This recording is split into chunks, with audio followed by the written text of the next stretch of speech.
Howdy there, flat picker. Do you find yourself shackled by tablature, wishing that you could free yourself from the page and figure out any tune that you want by ear? Well, if that's the case, stick around for this lesson because I have a simple method that you can use for the rest of your guitar playing career to figure out any bluegrass song by ear. There are a lot of ways to figure out a song by ear, especially as it relates to bluegrass and American music. I like to enter it through the angle of music theory, but our favorite guitar players and heroes of yesteryear kind of just brute forced this. They would listen, hunt for a note, find it, listen for the next note, hunt, etc., etc. Lather, rinse, repeat on that process. Because most of us are familiar with the major scale, I think there's actually a simple way that the average person can go about doing this as opposed to hunting and pecking and picking out one note by ear as we go. So, the first thing we need to do is figure out the structure of a major scale. Most of us are familiar with do, re, mi, fa, sol, la, ti, do, right? Every major scale has 7 individual pitches in it, and we repeat on the 8th, getting back to do. So if we can line out a major scale, we've pretty much figured out most 99% of the pitches that we are going to use inside of a typical bluegrass melody. Right now, go ahead and sing with me. Do, re, mi, fa, sol, la, ti, do. Solfege is cool and everything, those syllables that I'm using there, but I think a more useful way to think of the major scale is to digitize it. No, I don't mean putting it on a computer or anything like that. We're talking about assigning numbers to each of the pitches in the major scale. 1, 2, 3, 4, 5, 6, 7, 1. The numbers have a lot to do with the functionality of these notes, especially the more that we learn about music theory and chord theory and stuff like that. So you're just going to be better off if you can digitize the scale like that. The next thing I would do after we've learned a major scale is to find it on the guitar. I think it's really cool to lay out a major scale on one string of the guitar just so we can kind of see the pitches laid out in linear fashion. So let's grab that G note on our guitar and play a major scale there. The pattern for a major scale, we're going to start on a single pitch, then go up a whole step, half step, whole step, whole step, whole step, half step. And that's going to take us to the end. So that's going to look like this. Starting pitch, up a whole step, 2 frets, up a whole step, 2 frets, half step, 1 fret, whole, whole, whole, half. Play back down, half, whole, whole, whole, half, whole, whole. Sing that scale with me. 1, 2, ready, go. 1, 2, 3, 4, 5, 6, 7, 1, 7, 6, 5, 4, 3, 2, 1. Laying out this scale on a single string, putting it in our ears and putting it in our voice is kind of like setting up a system of measurement that we're going to use to kind of quantify all of the tunes going forward. This major scale, like I said, is going to be the bag of notes or the set of pitches that most melodies are made from. And yes, if the tune is in a different key, we need to find the major scale for that key. We're just going to stick with G for today because, well, a lot of bluegrass songs are in G. After we've learned the scale on the guitar, can set it out on one string, we can digitize the notes in that scale, singing numbers with them. The next step is to grab a really simple tune, something from childhood, like Mary Had a Little Lamb, and see if we can sing through that melody with the numbers, okay? So here's G.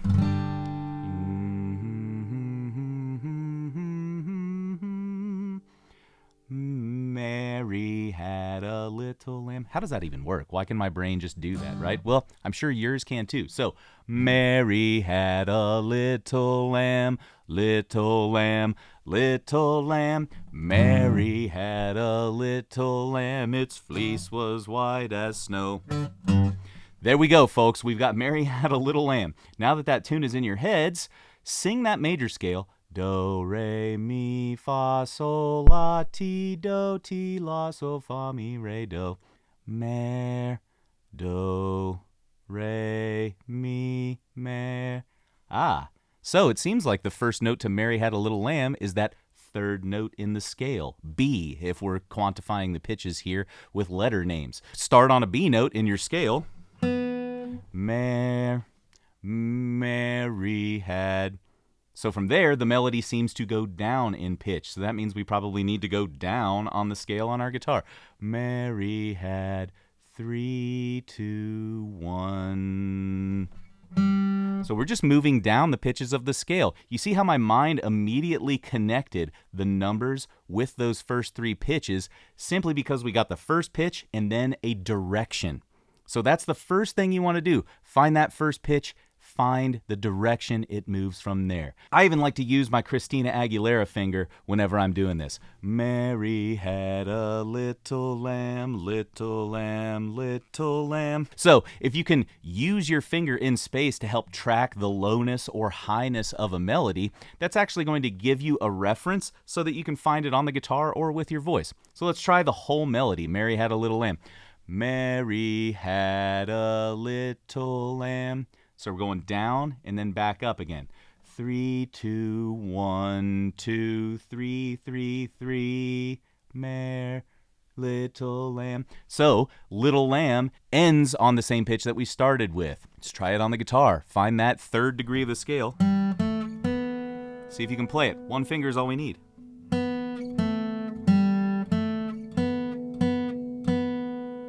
All right. Little lamb. 2, 2, 2. And check this. 3, 4, 3, 4, 5. 3, 4, 5. 3, 5, 5. So we're skipping 4 to get that second phrase of little lamb. Follow me now.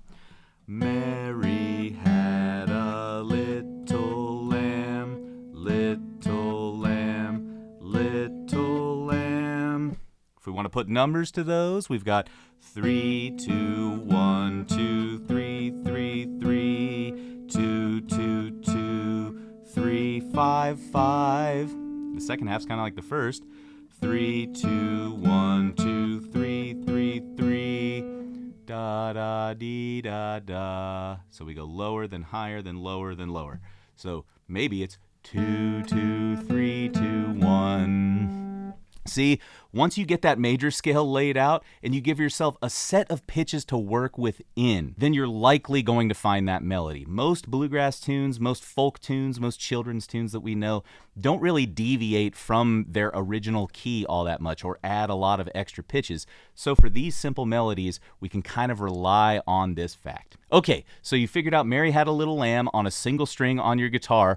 Where can we go from there? Well, I would say pick any children's tune, any simple tune that you've known since you were the age of 3, and try to find that melody inside of that major scale. What you're going to find is that you might have to add a few pitches below or a few pitches above. Sometimes melodies, don't contain themselves within 1 octave, so you'll need a few more notes. If that's the case, check out this movable scale pattern that you can use to find any melodies. If we're in G, we'll start on that open G, and we're going to play 0, 2, G, A. Next string, 0, 1, 3, B, C, D. And then next string, 0, 2, 3, E, F sharp, G. Back to home. If we want to go down and scoop up some more pitches, we can start on that root note and then go down to 4th fret of D, our F sharp, 2nd fret of D, our E, and then open D to grab a few extra pitches lower. So the whole scale shape that I would suggest would look like this.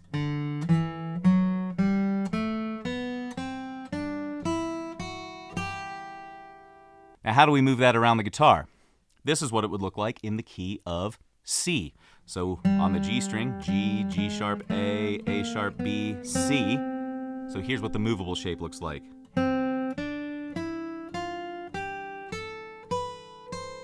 Down.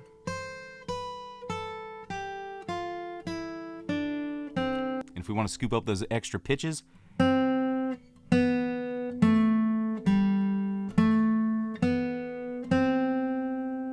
you have it, a movable scale shape that you can use to grab your set of pitches. All you have to do is find the starting pitch for your key on the G string. Other tunes that I would suggest to workshop inside of these scale shapes: Happy Birthday, Twinkle Twinkle Little Star, Frere Jacques, Hot Cross Buns. Any of these kind of tunes are the best ones to start with because they're really simple melodies. They don't have complex rhythms or anything like that, so we can really focus on the pitches.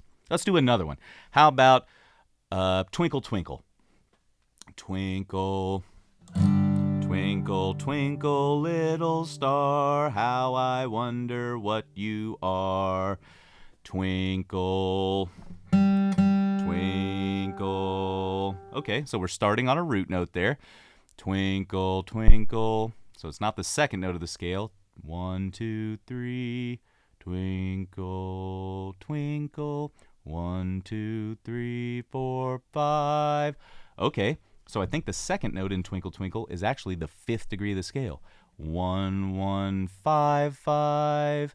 Da, da, da. So we go up just a little bit from there. 1, 1, 5, 5. 6, 6, 5. And then it sounds pretty stepwise from there. D, D, D, D, D, D, D. So let's just try going down the scale. And 1, 1, 5, 5, 6, 6, 5. 4, 4, 3, 3, 2, 2, 1. There you have it, my friend. We just figured out the first part of Twinkle, Twinkle, Little Star. Don't you feel like a music superstar? Once you can, inside of a major scale shape, find some of these simple melodies with relative ease, the next step that I would do is go to the bluegrass repertoire and start to pick out some vocal melodies. Do not start with fiddle tunes. I repeat, do not start with fiddle tunes. Start with vocal tunes because they're tunes that we can sing, right? People sing them, so theoretically it should be possible for us to reproduce that. Blackberry Blossom gets pretty complex when you're trying to sing it, okay? So let's start with one of my favorites, Blue Ridge Cabin Home. I love this one. So in the key of G, there's a well-beaten path on this old mountainside where I wandered when I was a lad. There's a well there.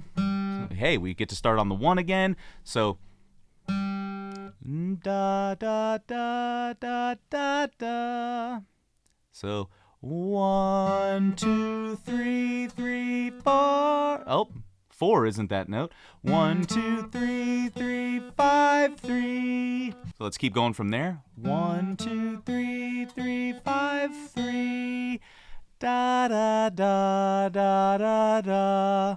3, 2, 1, 1, 2, 1, 7, 1, 2, 2, 2, 2, 1, 7, 7, 6, 5. Okay, so that one's a little twisty-turny all over the place, and as you can see, we needed those extra low notes that I tacked on to that major scale position that I gave you there. So, Blue Ridge Cabin Home, a little more complex than Mary Had a Little Lamb, right? But that's why we just want to start with these vocal tunes and take one a day. This battle is won one note at a time, so if you can't figure out that note, just go through your major scale again and see if you can match that pitch with a number. Lather, rinse, repeat. The process for this never changes, but the tunes that we are trying to run through this process will get more complex. So that's why we really need to limit ourselves and start with a simple pool of material first, just so that we can gain our bearings, get a solid foundation, and then move on to those blackberry blossoms, etc. So let's say we want to work through a set of bluegrass standard tunes. What do we need to do to those tunes to set ourselves up for success on this method? Well, number one, select a really simple vocal melody that hopefully you can sing along with whenever you're listening to the track. That's step one, singable melody. Step two is figure out the chords. If you can't figure out the chords by ear, which I would urge you to try to do, I bet you can if you're, remember, most bluegrass tunes just rock a G, C, D, sometimes an E minor, sometimes an F chord. So your guesses can be limited there, and I bet you can figure out the chords if you try. But if you can't figure out those chords by ear, they're everywhere online. Download the Strum Machine app. They're probably in there. If they're not there, look them up on YouTube. Go to lessonswithmarcel.com. Look at his transcriptions, all that kind of stuff. Find the chords to the tune that you want. Next step, find the major scale that goes with those chords. Sometimes we end up blending modes and major scales in bluegrass, so if you find yourself not being able to find the major scale, you're probably dealing with one of those tunes, and maybe it's best to just choose another tune until you can conceptualize that yourself. With most standard sets of chords, if you're rocking a G, C, D group of chords, you are in the key of G, or if it's capoed, you're in the key of whatever that G position is. If you're rocking C, F, G chords, you're probably in the key of C. And the last one I'll give you, if you're rocking D, G, and A chords, you are likely in the key of D. So those are the major scales that you would want to choose for those tunes. After you find the major scale, you found your chords, you've chosen your tune, sing that melody. Sing the crap out of it. Learn it backwards and forwards like the back of your hand, etc., and be able to do it away from the guitar. That's going to be the key. You need to be super comfortable with these melodies that you're going to try and figure out on the guitar. And this process stays true for the rest of your guitar playing career. If you can't sing Blackberry Blossom, you don't know Blackberry Blossom. So, once we can sing the melody, we have our major scale. Let's orient ourselves in that major scale to find the first note of the melody. A lot of times it's going to be the root, but guess what? It can also be the third or the fifth, the two other chord tones in our one chord. That's a really good clue. You are likely going to start on a note that is inside the chord that is under your hand at that point in time. So, there's a well-beaten path, well-beaten path. B and D are notes in a G chord. So there you go. We have a really simple method for triangulating some of these notes that might be hard to find at first. Then the next step, just like we talked about in level 1, find the first note and find a direction. Does it go up or does it go down? Use your finger and track that direction through the melody, okay? This is going to be really helpful because activating multiple senses while you're trying to learn something will lead to you learning that thing quicker. This has been proven by smarter people than me in other areas of study, so trust them what they say. If you activate a physical thing while you're trying to do a voice thing, or you activate a visual thing while you're trying to do a physical thing, you're going to learn that stuff that much better. After a while, you're going to be able to hear longer and more complex melodies with this method. So the thing that I would urge you to do from the beginning is to try and find 3 and 4 note groupings in a melody and then put them into the scale. If you're just hunting and pecking for one note at a time, you're not really giving yourself that solid frame of reference inside of the major scale. So try to focus on 3 and 4 note phrases. There's a well-beaten path. There's a well-beaten path. So that was 5 notes, but that's a good phrase to start with. So now that you have my general tips for this method to sharpen your ears, we're going to give you your first project to figure out by ear. I'm going to be sticking to the key of G, and I'm going to sing Your Love is Like a Flower. So here we go.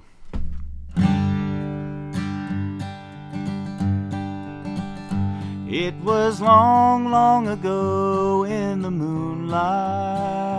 We were sitting on the banks of the stream when you whispered so sweetly, I love you, as the waters murmured a tune.